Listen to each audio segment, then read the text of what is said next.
आइए खबरों को देखते हैं विस्तार से। तो मध्य प्रदेश में फिलहाल बारिश का दौर तो थम चुका है, लेकिन मुआवजे पर सियासत जोर पकड़ रही है। कांग्रेस ये सवाल कर रही है कि सरकार मुआवजा कब देगी। पार्टी का यह भी आरोप है कि बीते सालों में जो आपदाएं आई उनका मुआवजा अब तक पीड़ितों को नहीं मिला। आपदा के वक्त सरकार केवल जुमलेबाजी करती है। उधर कांग्रेस के आरोपों के जवाब में बीजेपी का दावा यह कि सरकार ने पहले भी मुआवजा दिया, इस बार भी दिया जाएगा। उधर मुआवजे पर सियासत के बीच सीएम फुल एक्शन में नजर आ रहे हैं और बाढ़ ग्रस्त इलाकों का दौरा कर रहे हैं। वादा भी कर रहे हैं कि नुकसान के सर्वे के बाद मुआवजा जरूर मिलेगा। भारी बारिश के कारण शांत रहो। मैं जानता हूं कि खेतों में फसलों को बहुत नुकसान हुआ है। आप चिंता मत करना, पूरा सर्वे करवाऊंगा, राहत की राशि भी दी जाएगी और फसल बीमा योजना का पैसा भी दिलवाऊंगा। इस संकट के पार निकाल के आप सबको मैं ले जाऊंगा, इसलिए मामा आया है। मध्य प्रदेश में फिलहाल बादलों के अटैक पर ब्रेक लग गया है। मौसम विभाग के मुताबिक अगले 2 दिनों तक सिर्फ बौछारें गिरेंगी, तेज या भारी बारिश की आशंका नहीं है। मौसम वैज्ञानिकों की माने तो 26 अगस्त से नया सिस्टम बनेगा और 5 दिन तक फिर से प्रदेश तरबतर होगा। उधर बारिश का दौर भले ही थम गया है, लेकिन कई जिलों में बाढ़ के हालात हैं। रेस्क्यू ऑपरेशन और राहत शिविरों में मौजूद लोगों की जरूरी सुविधाएं देने के लिए सरकार तमाम इंतजाम कर रही है। खुद सीएम शिवराज सिंह चौहान एक्शन में हैं। विदिशा में बाढ़ प्रभावितों से मिलने के लिए सीएम बोट से पहुंचे। इससे पहले सीएम ने हवाई सर्वे भी किया। बाढ़ प्रभावित जनता को सीएम ये संदेश देने की कोशिश कर रहे हैं कि सरकार उनके साथ है। सीएम पहले ही ऐलान कर चुके हैं कि नुकसान का सर्वे किया जाएगा और प्रभावितों को मुआवजा मिलेगा। बेतवा सहायक नदियों ने कई गांव को डुबो दिया, शहर के कई घर डूबे हुए हैं। उनमें से ही एक बस्ती में इस बोट के माध्यम से जिनके घरों में पानी है, अभी मैं मिलने आया था। जनता में ये विश्वास पैदा करना कि मुख्यमंत्री और सारा प्रशासन उनके सहयोग और सेवा के लिए है, और इसलिए मैं आज भी लगातार घूम रहा हूँ। जनता से मिले, बातचीत की, भोजन इत्यादि की व्यवस्था की, और जल्दी ही पानी जैसे जैसे उतरेगा राहत का काम व्यापक पैमाने पर प्रारंभ किया जाएगा। लेकिन कांग्रेस आपदा में सियासी अवसर तलाश रही है। कांग्रेस का सवाल है कि आखिर सर्वे और मुआवजे में देर क्यों किया जा रहा है। सरकार की तरफ से मुआवजे के वादों को कांग्रेस न सिर्फ जुमलेबाजी बता रही है, बल्कि ये भी आरोप लगा रही है कि पिछले सालों की आपदाओं का मुआवजा सरकार ने अब तक नहीं दिया है। कब दिया जाएगा? सर्वेक्षण ही शुरू नहीं हुआ। सर्वेक्षण शुरू हो और मुआवजा लोगों को दिया जाए। जिन लोगों के पिछले साल चंबल क्षेत्र में बाढ़ से जो नुकसान हुआ था, उनको अभी तक जो है मुआवजे नहीं मिले हैं। उनको अभी तक जो है मकान को बनाने के लिए जो पैसे की बात हुई थी, उसका पूर्ण भुगतान नहीं हुआ है। तो ये जो है, ये जुमलेबाजी की घोषणाएं और वास्तविकताओं में अंतर है। आज प्रदेश में जो है प्रदेश व्यापी नुकसान हुआ है, जान माल की नुकसान हुआ है, जानवरों का नुकसान हुआ है। सरकार को इसके प्रति संवेदनशील होना चाहिए और सरकार को तत्काल जो है इसकी सर्वे करवा कर मुआवजा बांटना चाहिए। हालांकि कांग्रेस के आरोपों पर बीजेपी ने भी पलटवार किया है। बीजेपी का कहना है कि कांग्रेस सिर्फ आरोप प्रत्यारोप की राजनीति करती है, जबकि हकीकत ये है कि पिछली आपदाओं में भी सबसे ज्यादा मुआवजा और मदद मध्य प्रदेश की सरकार ने दिया। बीजेपी का दावा है कि इस बार भी बाढ़ पीड़ितों को हर संभव मदद दिया जा रहा है और नुकसान के सर्वे के बाद मुआवजा भी दिया जाएगा। मध्य प्रदेश में यदि कहीं क्षतिपूर्ति या मुआवजे का विषय था तो उसको भाजपा की सरकार ने पूर्ण किया। कल और परसों की जो आपदा है वो मध्य प्रदेश के अब तक की विभीषण और भीषण आपदा है। इस आपदा में मुख्यमंत्री जो सरकार और संगठन की पहली प्राथमिकता ये है कि लोगों को सुरक्षित निकाला जाए, उनकी संपत्ति को कम से कम क्षति हो, और साथ साथ जो हमारे जो पशु और मवेशी उनकी जान की सुरक्षा की जाए। और इसके बाद भी यदि दुर्भाग्यवश कोई दुर्घटना घटित होती है तो मध्य प्रदेश की सरकार भारत सरकार के साथ मिलकर इसका समुचित मूल्यांकन कराएगी और जो अधिकतम क्षतिपूर्ति या मुआवजा संभव है वो सरकार उपलब्ध कराएगी। हालांकि सियासत के लिए अभी ठीक वक्त नहीं, क्योंकि बाढ़ के मझधार से सूबा निकला नहीं है। अभी तो सिर्फ बादलों ने अंगड़ाई ली है, असली लड़ाई बाकी है। बाढ़ के हालात खत्म होने के बाद पेयजल और बिजली की सप्लाई ठीक करना, सड़कों की मरम्मत और सबसे अहम बड़े पैमाने पर साफ सफाई की चुनौती, क्योंकि आमतौर पर बाढ़ के बाद बीमारियों का खतरा बढ़ जाता है। जाहिर है बात सिर्फ मुआवजे तक सीमित नहीं, बल्कि इस आपदा ने सरकार के सामने चुनौतियों का एक बड़ा पहाड़ खड़ा कर दिया है। आप चिंता मत करना। Bureau report, news 18। आप लगातार घूम रहा हूँ, पानी में भी जा रहा हूँ। रायपुर में बेरोजगारी के खिलाफ बीजेपी ने हल्ला बोला। बड़ी तादाद में युवा मोर्चा के कार्यकर्ता सीएम हाउस का घेराव करने के लिए निकल पड़े। इस दौरान राजधानी की सड़कों पर जमकर बवाल भी देखा गया। बीजेपी कार्यकर्ताओं ने कई जगह बैरिकेड्स तोड़े और जमकर नारेबाजी की। इस दौरान 300 बीजेपी कार्यकर्ताओं को हिरासत में भी लिया गया, जिसके बाद प्रदेश अध्यक्ष अरुण साहू और युवा मोर्चा के राष्ट्रीय अध्यक्ष तेजस्वी सूर्या धरने पर बैठे। धरने के बाद तेजस्वी सूर्या ने आंदोलन खत्म करने की घोषणा कर दी।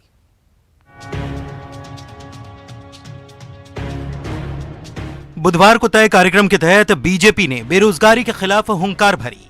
बड़ी संख्या में पार्टी के युवा मोर्चा के कार्यकर्ता राजधानी की सड़कों पर उतर गए।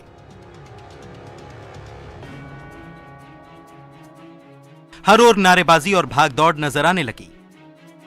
इस प्रदर्शन को देखते हुए पुलिस प्रशासन की तैयारी भी पूरी नजर आई। जगह जगह बैरिकेडिंग और सीएम हाउस के रास्ते में टीन की चादर से बनी दीवार खड़ी कर दी गई थी। लेकिन युवा मोर्चा के कार्यकर्ताओं ने बैरिकेडिंग तोड़ने की पूरी कोशिश की।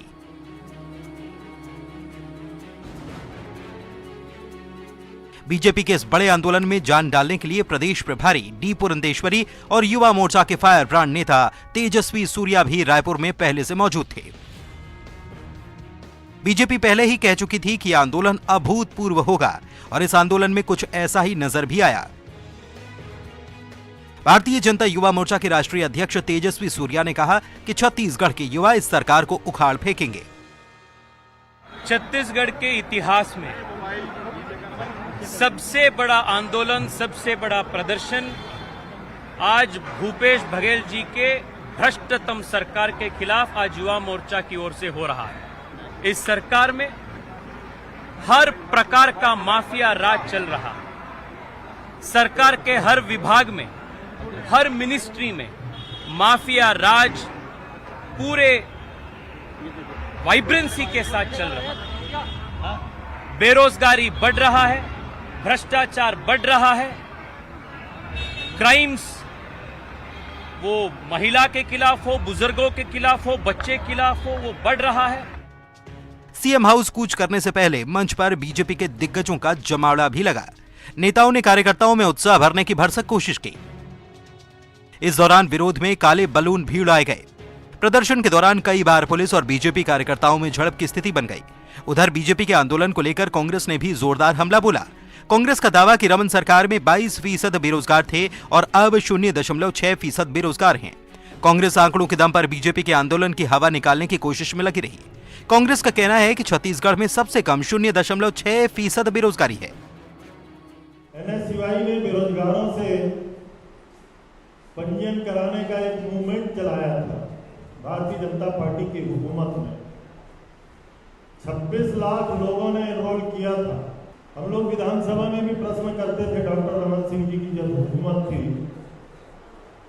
तो पंजीयन रोजगार कार्यालयों में पंजीकृत बेरोजगारों की संख्या भी 24 से 25 लाख हमेशा आंकड़े आते थे। उनके कैंपेन का आंकड़े सर्वविदित है, 2,80,000 लोगों ने पंजीयन किया है।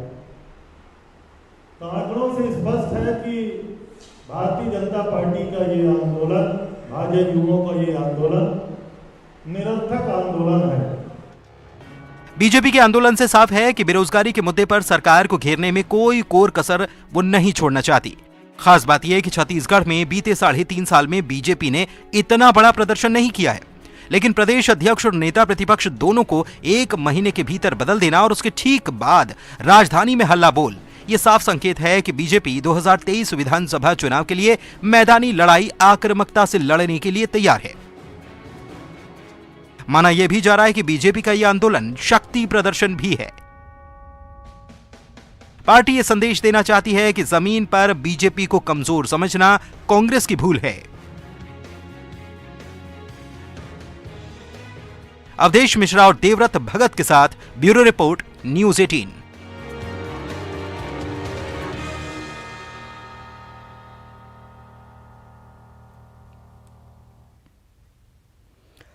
मिशन 2023 के लिए कांग्रेस ने अपना फोकस अब सोशल मीडिया पर बढ़ा दिया है। कांग्रेस अपने सोशल मीडिया सेल को मजबूत बनाने के लिए नए नए नियम कायदे लेकर आई है।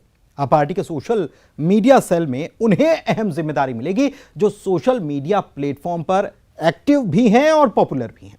उधर कांग्रेस की इस कवायद पर बीजेपी ने तंज कसना शुरू कर दिया है। देखिए,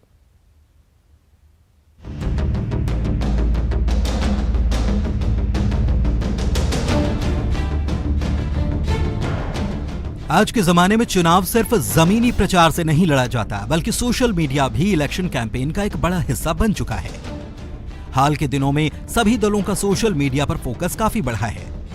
बीजेपी तो पहले से ही इस क्षेत्र की माहिर मानी जाती है, लेकिन अब कांग्रेस भी सोशल मीडिया के जरिए जोरदार कैंपेन पर फोकस बढ़ा चुकी है।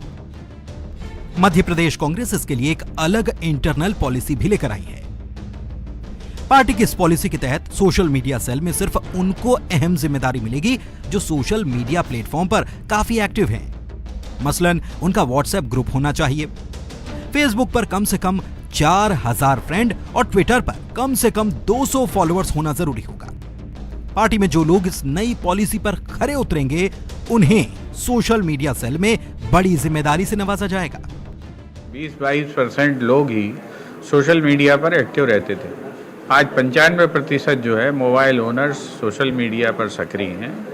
तो किसी पार्टी को संवाद करना है, कम्युनिकेट करना है, अपनी बात उन तक पहुंचाना है, तो सोशल मीडिया पर सक्रिय होना पड़ेगा। और इसी दृष्टिकोण को लेके जो हमारा सोशल मीडिया की रिस्ट्रक्चरिंग हो रही है, उसमें ये नॉर्म्स का निर्धारण किया गया है, उसमें मानक तैयार किए गए हैं कि जो काम करने वाले जो हमारे कार्यकर्ता हैं उनको न्यूनतम जो है उनके इतने फॉलोअर्स होने चाहिए, इतने में ग्रुप्स उनके पास होने चाहिए, इन ग्रुप्स में उनकी कम्युनिकेशन रेगुलर होनी चाहिए और कम से कम जो है वो 1 घंटा 2 घंटा जो है सोशल मीडिया पर समय अपना दें। उधर कांग्रेस की इस कवायद पर बीजेपी ने तंज कसना शुरू कर दिया है।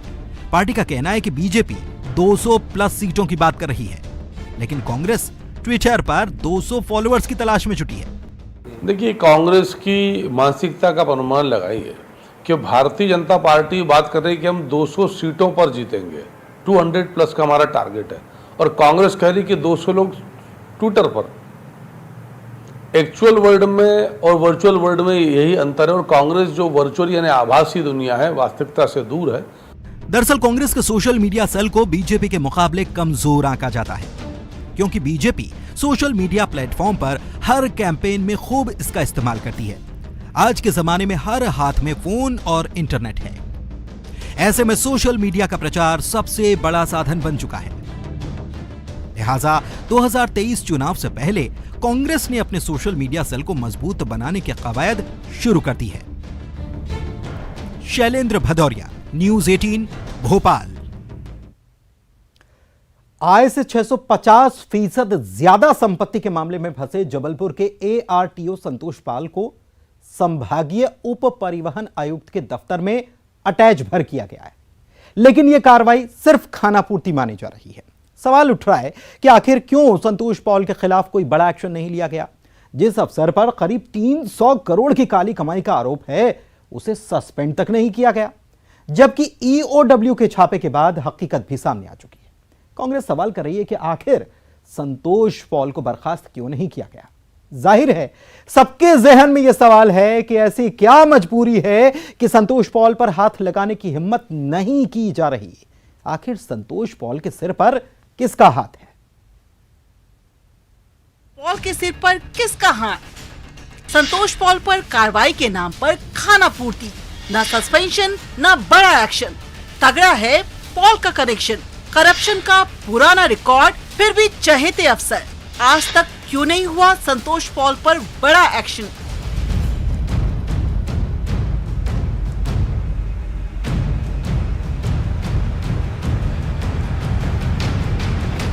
आय से अधिक संपत्ति के मालिक जबलपुर के एआरटीओ पर कार्रवाई के नाम पर खानापूर्ति कर दी गई।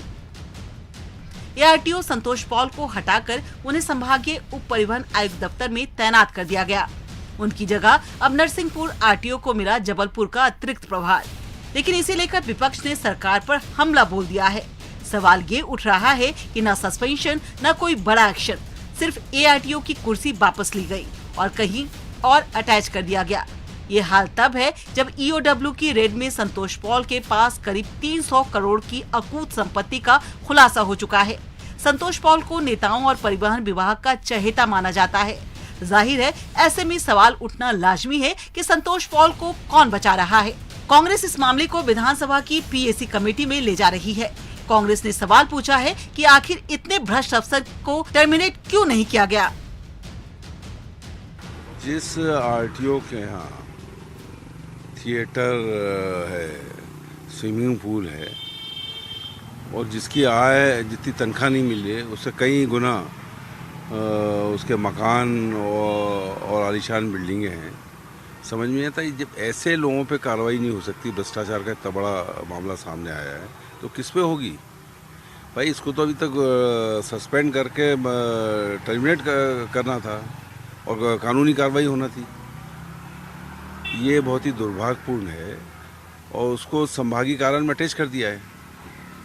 ये इस मामले को आज हमारी बैठक में जो सीनियर ऑफिसर्स आएंगे उनसे पूछेंगे, उनसे सवाल जवाब करेंगे इस बात पे कि ये सब कुछ सामने आने के बाद एक जांच एजेंसी ने सब चीज़ें ओपन कर दी तो फिर कार्रवाई क्यों नहीं? और इस पर नहीं होगी तो फिर इसका मतलब कोई किसी से उस पर कार्रवाई हो नहीं सकती। वैसे ही आरटीओ और यातायात विभाग बदनाम है और जब कोई चीज़ पकड़ में आई तो उस पर कार्रवाई होना चाहिए। आरटीओ संतोष पाल के खिलाफ कार्रवाई हुई है और पूरे प्रकरण में जांच की जा रही है। उसे अपने पद से हटा दिया गया है। विभागीय जांच भी उसके ऊपर दर्ज कर दी गई है। मध्य प्रदेश में किसी भी भ्रष्टाचारी अधिकारी को बख्शा नहीं जाएगा। महल के जैसा आलीशान मकान, होम थिएटर, स्विमिंग पूल, शानदार बाथरूम, महंगी कुर्सियां, लग्जरी कार, ऐशो आराम का पूरा इंतजाम। 1 लाख रुपए सैलरी वाले किसी शख्स के लिए ऐसी लग्जरी सपना है, लेकिन जबलपुर के एआरटीओ संतोष पॉल ने इसे हकीकत बना दिया है। ये घर ही नहीं, एआरटीओ ने भ्रष्टाचार का पूरा साम्राज्य खड़ा कर रखा है। एआरटीओ के ठिकानों पर ईओडब्ल्यू की छापेमारी में काली कमाई का ऐसा खुलासा हुआ कि किसी के भी होश उड़ जाए। जबलपुर के विजयनगर शताब्दीपुरम स्थित घर के साथ ही एआरटीओ संतोष पॉल के 5 मकान, चरगवा रोड पर एक फार्म हाउस और 4 गाड़ियां मिली हैं। इसके साथ ही घर से 16 लाख रुपए कैश भी मिले। एक नजर एआरटीओ की काली कमाई पर डालते हैं। मकान पीपी कॉलोनी 1247 वर्ग फीट, मकान शंकर शाह बाट 1150 वर्ग फीट, 2 मकान शताब्दीपुरम 10,000 वर्ग फीट, मकान कस्तूरबा गांधी वार्ड 570 वर्ग फीट, मकान गढ़ा फाटक 771 वर्ग फीट, फार्म हाउस ग्राम दीका खेड़ा 1.4 एकड़, लग्जरी कार का जखीरा।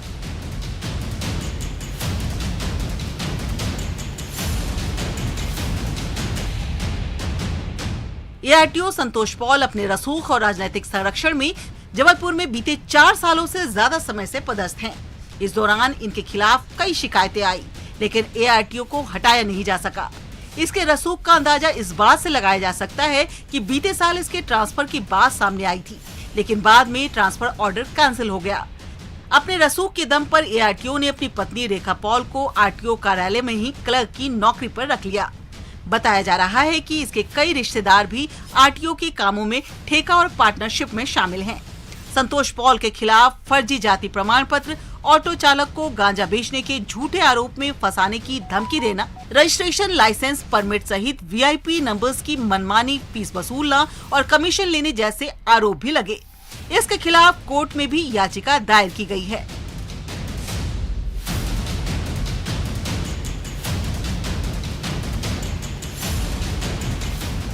एआरटीओ संतोष पॉल के खिलाफ लगातार शिकायतों के बाद भी कार्रवाई नहीं की गई। बताया जा रहा है कि इसकी पहुंच कई मंत्रियों तक है। ऐसे में अगर ARTO की काली कमाई की सही तरीके से पड़ताल की जाए तो कई रसूखदारों की पोल भी खुल सकती है। जबलपुर से प्रतीक अवस्थी के साथ ब्यूरो रिपोर्ट, न्यूज़ 18।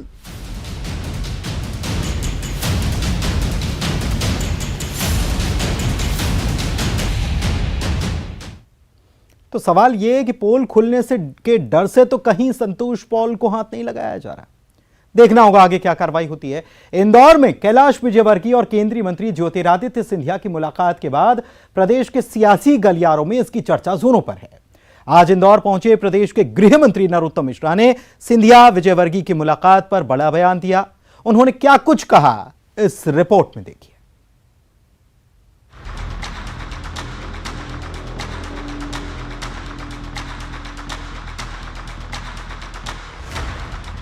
बारिश के फुहारों के बीच राजनीतिक गलियारों में जमकर हलचल देखी जा रही है। 22 अगस्त को बीजेपी के दो दिग्गजों केंद्रीय मंत्री ज्योतिरादित्य सिंधिया और बीजेपी के राष्ट्रीय महासचिव कैलाश विजयवर्गीय के बीच इंदौर में मुलाकात हुई, जिससे प्रदेश के सियासी गलियारों में अटकलों का बाजार गर्म हो गया। वहीं इंदौर पहुंचे नरोत्तम मिश्रा से जब इस मुलाकात पर सवाल किया गया तो उन्होंने कहा कि दोनों पार्टी के वरिष्ठ नेता हैं, इसलिए परस्पर मुलाकातों का दौर नेताओं में जारी रहता है।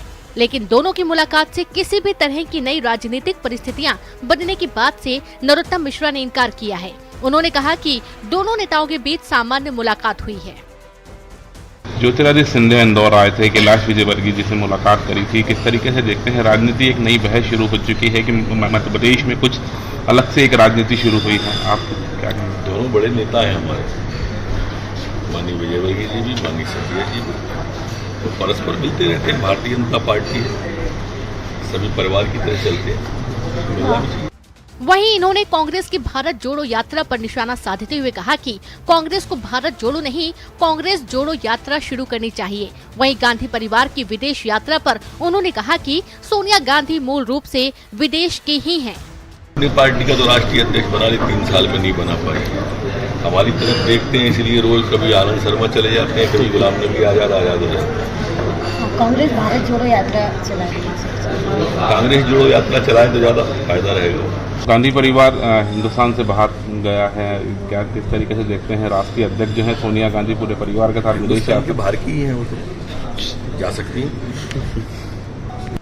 दरअसल 22 अगस्त को केंद्रीय मंत्री ज्योतिरादित्य सिंधिया अपने बेटे महाआर्यमन सिंधिया के साथ इंदौर में कैलाश विजयवर्गीय के घर पहुंचे थे, जहां दोनों नेताओं के बीच मुलाकात और बात हुई। सिंधिया काफी देर तक विजयवर्गीय के घर रुके थे, जिसके बाद दोनों की मुलाकात को लेकर सियासी चर्चाओं का बाजार गर्म है। अरुण त्रिवेदी, न्यूज़ 18, इंदौर। और इसी के साथ इस बुलेटिन में फिलहाल इतना ही। नमस्कार।